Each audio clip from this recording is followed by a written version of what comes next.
Deus abençoe cada um de vocês. Mais uma vez nós estamos aqui, eu e o irmão Eliel, para junto trazermos mais uma lição da Escola Bíblica Dominical, a qual esta lição é a lição 7, né, que tem por título A Bíblia Transforma as Pessoas. Essa lição ela será lida em classe no dia 13 de fevereiro, que é o próximo domingo, né, de 2022. Então ela será repassada por todos os professores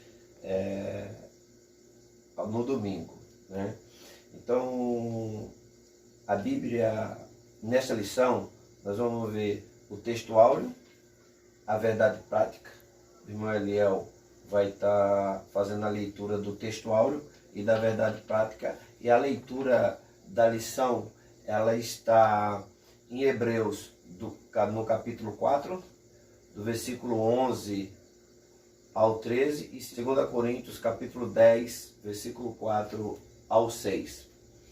Nessa lição, a gente vai estudar alguns pontos, né? Primeiro ponto, a Bíblia é a palavra de Deus. Segundo ponto, a Bíblia anula o conselho do mundo. E o terceiro ponto a Bíblia nos torna humilde. Irmão Eliel, vamos ler o texto áureo. Seja bem-vindo mais uma vez. Agradeça a Deus pela sua vida, pelo senhor estar aqui presente e trazendo sempre para nós esse estudo, que é uma bênção da parte de Deus, tanto para mim como para todo ouvinte que está nos ouvindo nesta noite. Amém, irmão Josias. Eu saúdo os ouvintes com a palavra de Deus esta noite.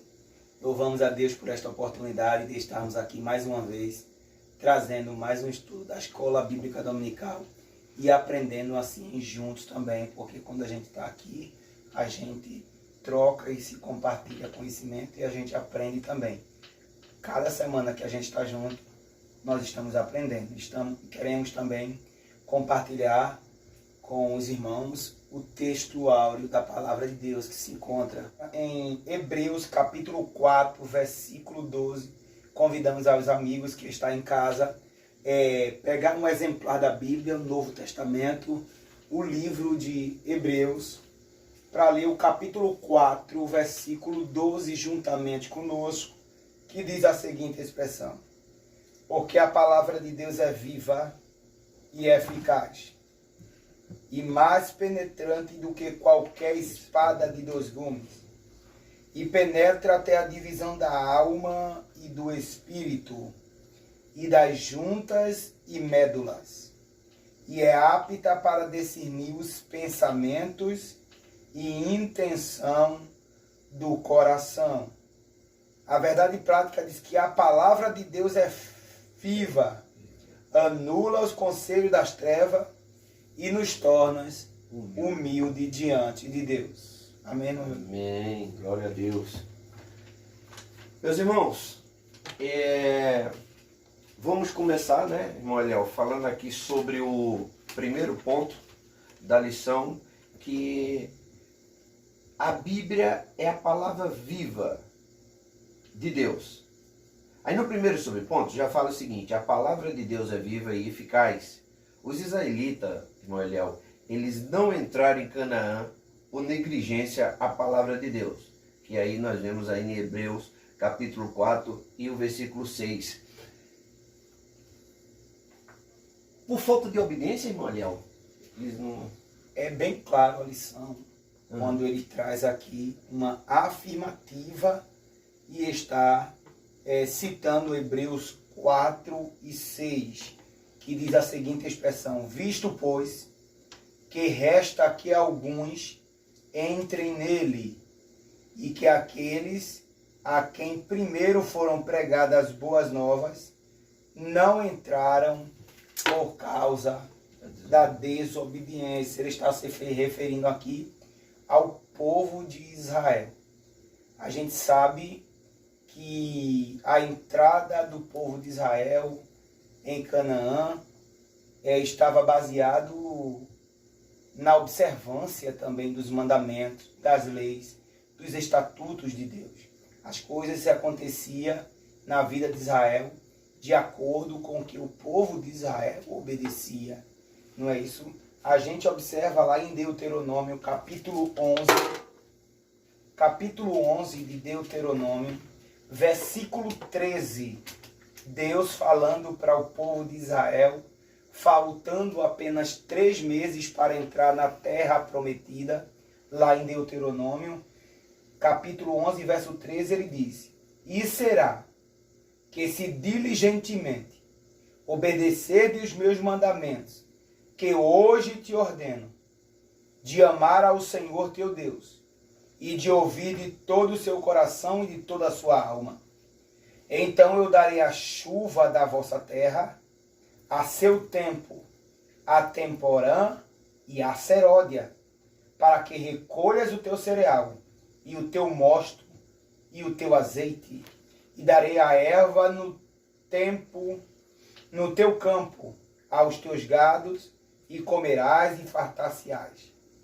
Guardai-vos que hoje o vosso coração não vos engane, e vos desvie, e sirvais a outros deuses, e vos inclineis perante ele. A gente vê que o texto está mostrando aqui que Deus cuidaria de Israel, se Israel obedecesse seus mandamentos e estatuto que ele havia entregado ao povo de Israel. Deus mandaria a chuva. 2 tipos de chuva está aqui. A chuva do tempo e a chuva fora do tempo.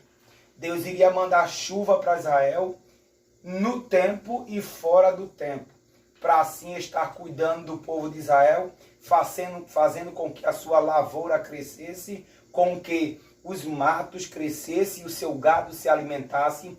Esse era o cuidado de Deus para com Israel, se assim ele estivesse obedecendo os mandamentos e estatutos de Deus.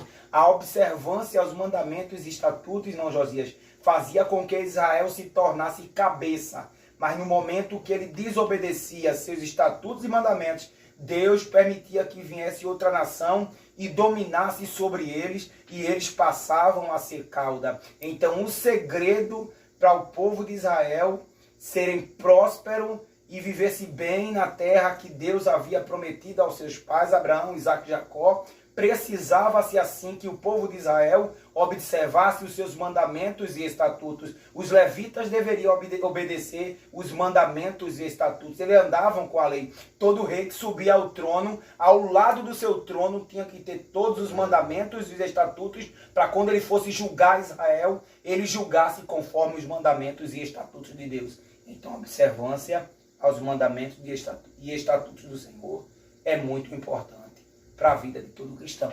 Amém. A importância da obediência, né, Léo? É isso. A obediência. Se o povo obedecesse, a gente vê desde o princípio lá a desobediência do povo em relação aos mandados do Senhor, né? E quando o cristão obedece a palavra, aí a gente volta lá na lição passada, a gente se depara com aquela palavra que fala sobre o prudente e o insensato. Não é isso? A palavra de Deus, Eliel, também aqui o autor ele traz como a palavra de Deus é viva, né? A palavra de Deus, ela, aí diz assim, o autor diz assim, a palavra de Deus é viva. Hebreus 4, 12 da parte A. Pois o Deus da palavra é um Deus vivo. Aí, portanto, ela deve ser obedecida a fim de evitar o juízo e a morte. E nós vamos entendendo, conforme a gente vai lendo aqui esse primeiro subponto, que a palavra de Deus ela é mais penetrante até do que uma espada de 2 gumes. Ele faz uma parte aqui, uma menção aqui no segundo subponto, né, irmão Léo? Que fala que a palavra de Deus ela é mais penetrante do que uma espada. É lógico que ele está dando aqui aquela informação ilustrativa, mas ele está informando e dizendo assim, olha, a palavra de Deus ela é eficaz, ela vai até a divisão da alma e do espírito. Muito bom, Josias, a sua observação a respeito da palavra ela ser viva, porque é de um Deus vivo, né? Ela é de um Deus vivo. Não é? Geralmente alguém escreve um livro, alguém deixa suas palavras e se passa. Ela se perde no caminho. Mas esta palavra é de um Deus vivo que vive eternamente. Por esse motivo, esta palavra ela é viva. E a respeito dela ser mais penetrante do que uma espada, mesmo que seja em uma linguagem figurada, como o Senhor afirmou, ela realmente consegue alcançar lugares que nenhum ser humano mortal consegue chegar, na divisão da alma e do espírito. Ninguém consegue saber onde é essa divisão da alma e do espírito. Quando a gente fala o espírito, é o espírito do homem que está falando aqui. E quando a gente fala alma, é a respeito da consciência humana, dos pensamentos, de onde brota a alegria, a tristeza, e de onde brota todos os pensamentos do homem. Pensamento é a alma, é o psique do homem. Então, ele vai lá, a palavra vai lá nos seus pensamentos, vai lá no espírito. Então, ninguém consegue chegar nessa profundidade, a não ser a palavra de Deus. A palavra. É por isso que nós vemos, por exemplo, nos presídios, né, Léo, em alguns lugares, a gente vê que tem vários livros importantes aí, a gente citar Shakespeare e outros. Eles são livros cotidianos, mas quando você chega no presídio, por exemplo, a Bíblia está lá, né? Porque a Bíblia transforma, ela muda o subconsciente do homem, ela faz uma transformação no homem, de geração em geração. O homem vai estudando, vai lendo a palavra e Deus vai transformando através da sua palavra, a Bíblia, vai transformando o coração do homem. É por isso que a gente vai ver aqui, em alguns pontos aqui na lição, quando se refere a aqueles homens que na época de Paulo ainda, na crucificação de Jesus, gritavam crucificam, crucificam, mas a gente vê lá em Atos dos Apóstolos que eles acabam se convertendo a esta palavra. Muitas vezes, muitos deles que estavam lá gritando para crucificar Jesus foram muitos dos quais estavam ali também e que acabaram entendendo e se convertendo à palavra, e essa palavra aqui que o senhor acabou de falar, que é como uma espada de dois gumes. Aí a gente vai aqui para o terceiro subponto da palavra, irmão Eliel, que fala: a palavra de Deus é apta para discernir. A mensagem da Bíblia também é apta para discernir os pensamentos e a intenção do coração. Está em Hebreus capítulo 4, versículo 12, e diz: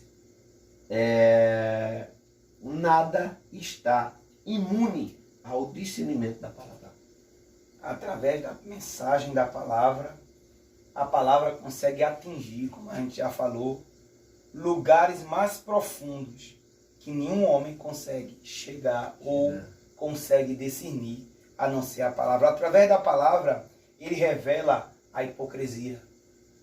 Através da palavra, ela revela a rebeldia, são desmascaradas.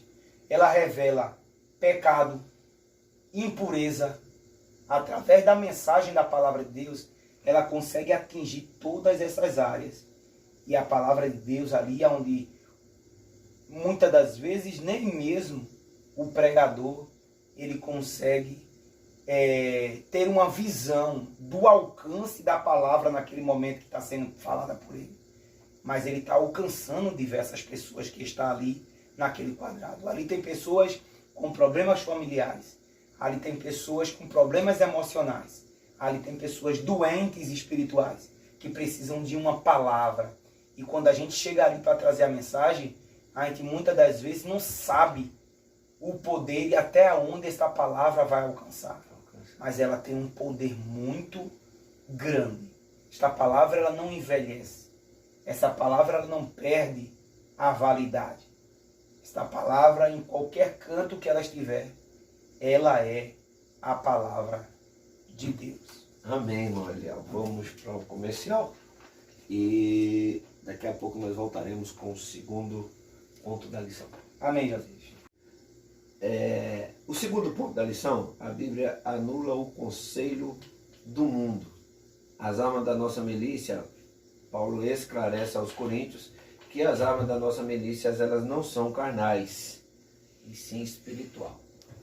O Eliel, nesse texto, o apóstolo Paulo ele nos ensina, né, que não devemos lutar com as armas que... As armas carnais não funcionam.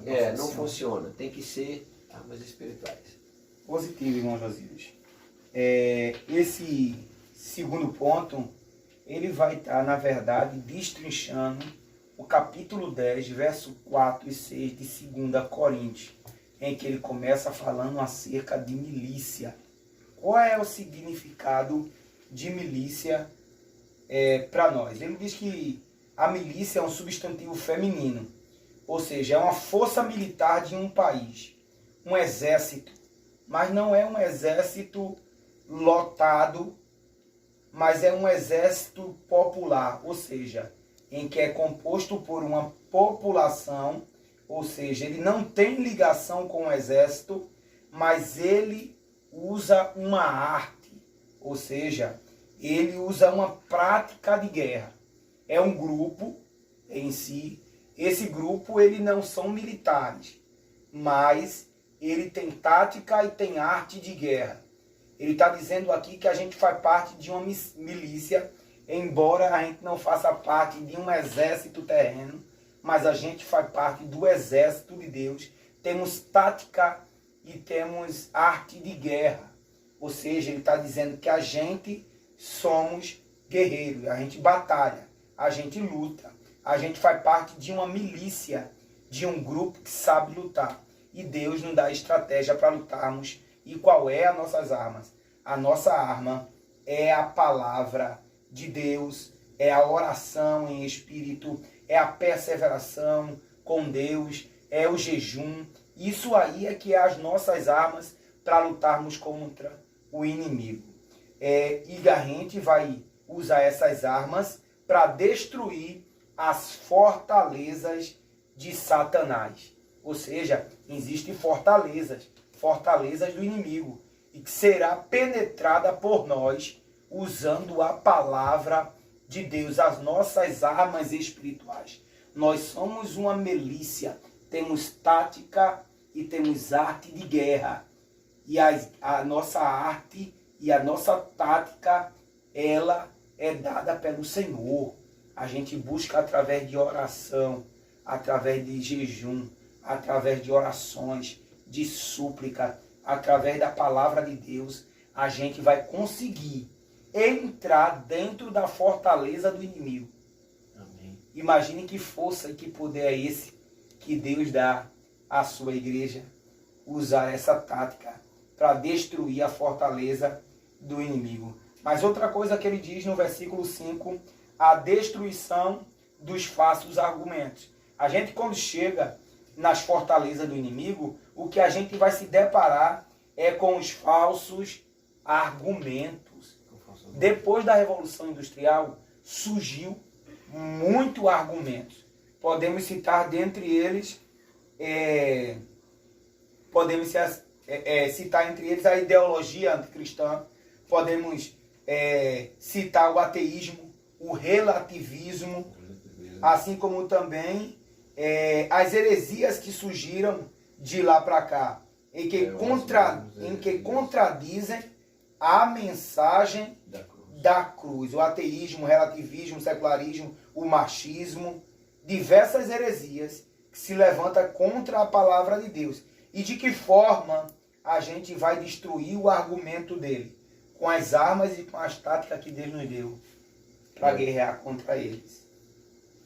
Glória a Deus, né, Léo? Que coisa, né? A gente começa a ver, a gente começa a ler a palavra, a gente começa a entender o que o autor aqui ele fala, né? Entendendo a palavra, a gente não luta com as armas carnais, mas com as armas espirituais. E contra essas armas não tem como vencer, né? Não tem como vencer. Não tem como. Né? Porque como o senhor mesmo falou, a gente vê aqui que o ator até ele coloca aqui na parte do ponto 1, nós já chegamos aqui no terceiro subponto, que diz assim, o desrespeito à vida, a corrupção, a imoralidade, tudo isso são fortalezas que têm cada vez mais crescido para cima da igreja, né? A gente viu agora há pouco mesmo um caso que aconteceu aí, a gente observa, porque a gente não está aqui apontando as pessoas, mas é sim falando sobre a luta espiritual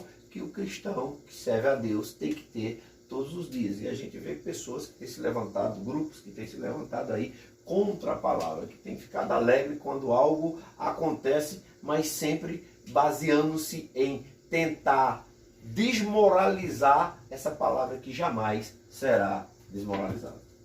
Cairá por terra. Cairá por terra. Cairá por terra porque a gente tem as armas da milícia. A gente tem as táticas de guerra e a gente vai usar ela para destruir a fortaleza do inimigo. Glória a Deus. Não adianta, o último subponto fala sobre a destruição de toda altivez. O poder do Altíssimo, igualmente, aniquila toda altivez que se levanta contra o conhecimento de Deus. O que significa altivez, irmão Josias? Altivez se refere a toda conduta que serve de oposição para a fé em Deus. Aqui está incluso outros: a rebeldia, o orgulho, a jactância, as demais vaidades humanas. Satanás é quem atua na mente das pessoas e a mantém afastada de Deus. Uma coisa que o diabo ataca é a mente. A mente do cristão, para que ele se torne uma pessoa altiva, uma pessoa que venha a ser uma pessoa, como é que podemos dizer, irmão Josias? Ele no centro, é o egocentrismo. Um homem egocêntrico, como se ele estivesse no centro, ele mandasse tudo. Então o diabo entra na mente das pessoas para que essa pessoa se rebele contra Deus. Então a gente vê que a gente, através da palavra de Deus, a gente consegue derrubar toda a altivez que é colocada na mente do ser humano pelo diabo. Amém. É desse jeito, irmão. É justamente o que eu acabei, de falar ali. O senhor agora trouxe aqui o quarto subponto. E é justamente isso. Nós estamos vendo aí, nós estamos vendo, nos últimos dias aí, tanto no início, na época de Paulo, dos apóstolos, como hoje, a perseguição ela é constante sobre a palavra de Deus. Eu estava vendo essa semana aí que existe país aí que está até queima as escrituras com medo da escritura transformar as pessoas e não acreditar na política deles, no caso na religião, na forma deles, Então, e a gente vê que pode até queimar o livro, mas jamais se queimará a palavra que está plantada em nosso coração. Está enraizada dentro de nós. Amém, irmão José. Amém. Acabou o segundo subponto, vamos para o comercial e voltaremos com o terceiro subponto e a conclusão da lição, irmão Eliel. Amém. No terceiro ponto dessa lição, fala o seguinte: a Bíblia nos torna humilde. Deus aborrece a soberba. E as Escrituras declaram que Deus resiste aos soberbos, dá, porém, graça aos humildes. Isso indica que Deus abomina os arrogantes que confia na sabedoria mundana e rejeita a sabedoria de Deus nas coisas espirituais, irmão? É isso mesmo, José. Rejeita os preceitos divinos e confia na sua própria sabedoria. E Deus resiste aos soberbos. Ainda lá em Tiago 4:7 ele diz: humilhai-vos, pois, perante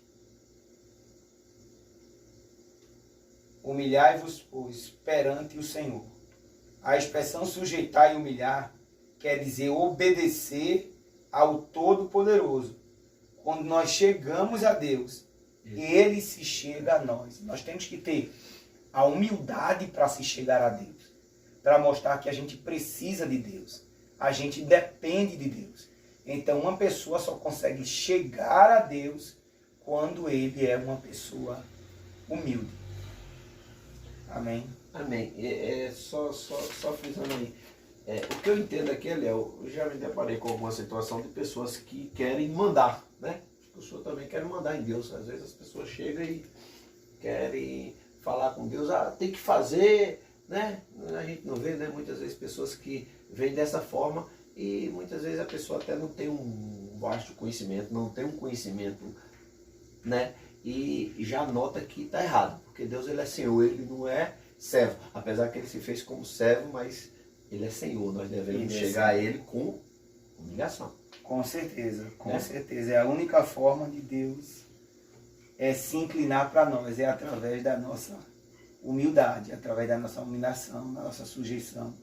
E muita gente não entende isso, que precisa se humilhar a Deus. Salmo 23 diz: o Senhor é meu pastor. Então o salmista Davi está dizendo que quem é o Senhor é Deus.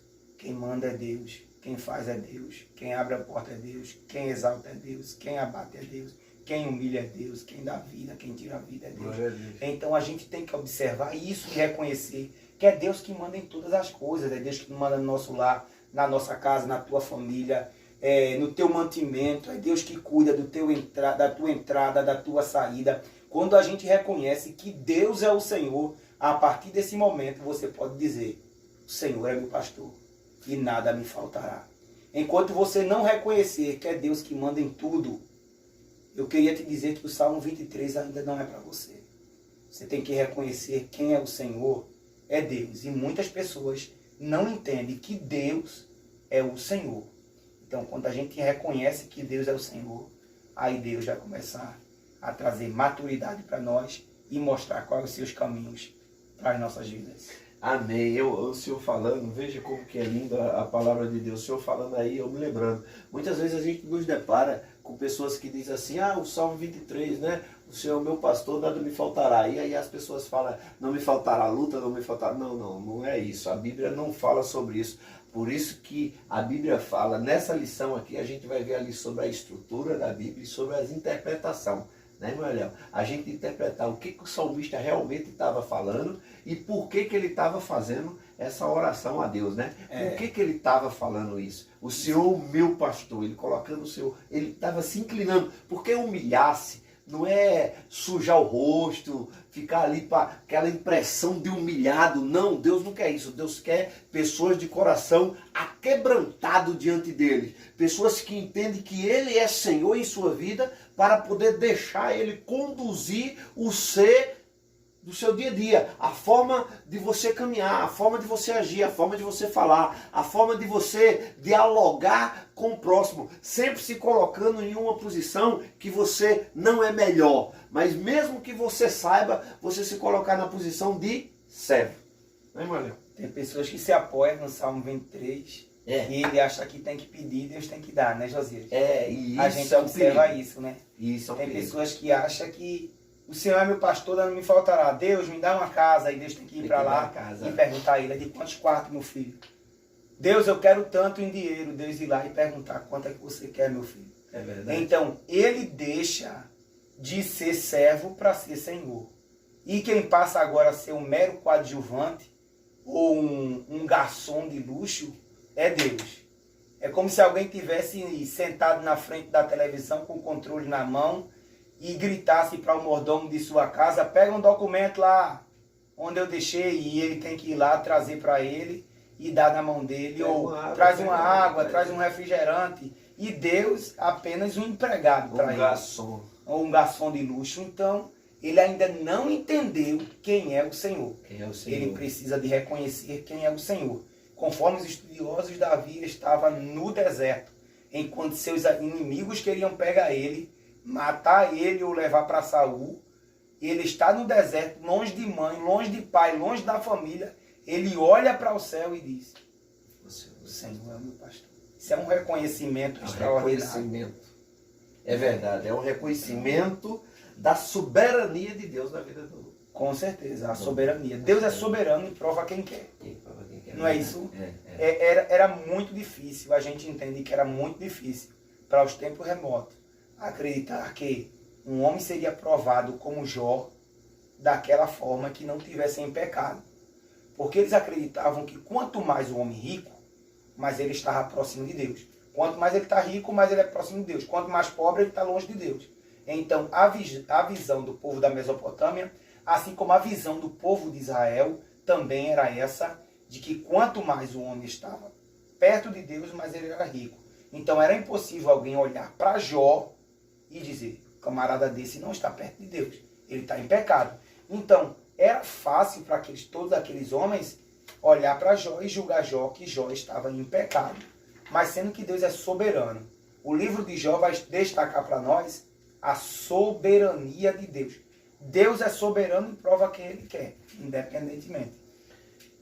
Amém. Irmão Eliel, o tempo está indo embora, nós temos que correr um pouquinho, mas eu gostaria que o senhor fechasse e concluísse essa lição com o terceiro subponto, que fala sobre a humildade é uma virtude cristã. Nós temos... Josias, eu sei que o tempo é pouco, mas a gente não podia deixar de falar de Jesus, não. Não, a humildade de Cristo, a que é o mais humildade importante. de Cristo. É isso aqui, ó. Cristo é o nosso exemplo de humildade, né? E a humildade da virtude cristã. Então, eu consertando aqui, falando aqui sobre Cristo como nosso exemplo de humildade, né? E o terceiro subponto aqui que fala também sobre a humildade é uma virtude cristã. Nesses dois subpontos, o senhor consegue fazer uma conclusão fechando, trazendo a humildade de Cristo e a humildade é uma virtude cristã. Trazendo esses dois subpontos em uma conclusão, eu não vou atrapalhar o senhor. Bem rápido mesmo. Acho que em menos de 2 minutos a gente fala rapidinho, passando por cima, a respeito da grande humildade. Jesus Cristo se humilhou, deixou seu trono de glória para se fazer carne e habitar entre nós. Sentir fome, sentir fome, sentir sede, se alegrar, sem entristecer, sente ira, mas sem pecar. Esse Jesus, ele se tornou homem, ele se fez carne, se humilhou até a ponto de morrer em morte de cruz. Então Jesus é o maior símbolo de humildade. Faz-me lembrar quando Jesus estava com o discípulo dentro da casa, e é interessante que Jesus faz uma pergunta, irmão Josias, para os discípulos, e ele pergunta: quem é o maior? O que senta à mesa ou o que serve à mesa? E os discípulos responderam: o que senta à mesa é maior. Eles, mas no reino de Deus, o maior é aquele que serve. E Jesus dá exemplo aos discípulos, servindo e colocando o prato à mesa para os discípulos comerem. Então Jesus era o maior símbolo de humildade. Enquanto os discípulos chegam para Jesus para dispensar as crianças, Jesus pega uma criança na mão e diz: se vós não se converterdes e se tornar como uma criança, vocês não poderá herdar, não poderá entrar no reino dos céus. Jesus é o maior símbolo de humildade. Jesus ainda com os discípulos dentro da casa, entra todos os discípulos dentro da casa e Jesus está observando e ninguém lava o pé de ninguém, porque a gente sabe que dentro de uma casa judaica, a primeira coisa que a gente acha é um lençol, uma toalha e uma água para lavar os pés do viajante. Se ele tiver servo em sua casa, o servo lava os pés do viajante. Se ele não estiver servo dentro da sua casa,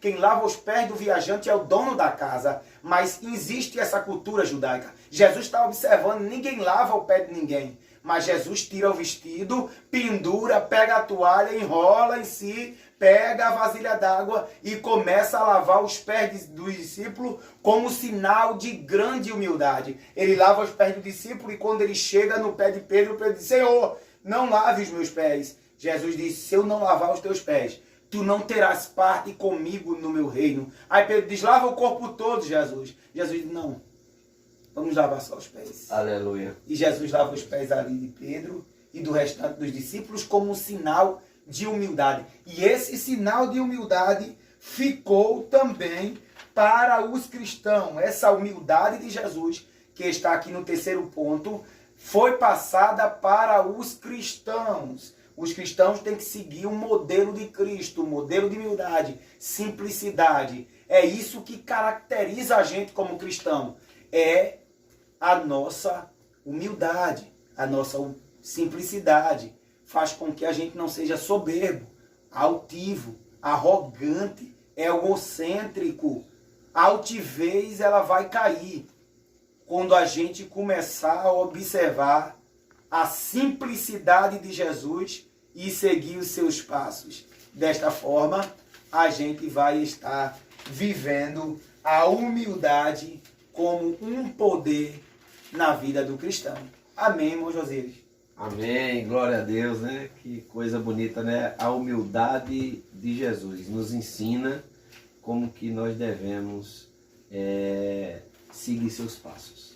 Amém. Né? Como que nós devemos seguir os passos de Jesus. Aí em João capítulo 15 e versículo 5, todavia ninguém recebe virtude alguma se não for transformado pelo Espírito Santo. Amém. Né? Amém. Deus abençoe a você ouvinte, Deus abençoe a você que vai chegando novo nesse canal. A gente pede para você que ative o sininho, né, Léo? Porque algumas pessoas perguntam, irmão, ali é o KD Vídeo, o senhor não botou não? É porque não está ativado o sininho lá para ele ver que foi lançado o vídeo. Que foi lançado, exatamente. Então, a gente pede para você aí que se inscreva no canal, né? Nos apoie, compartilhe. É a palavra.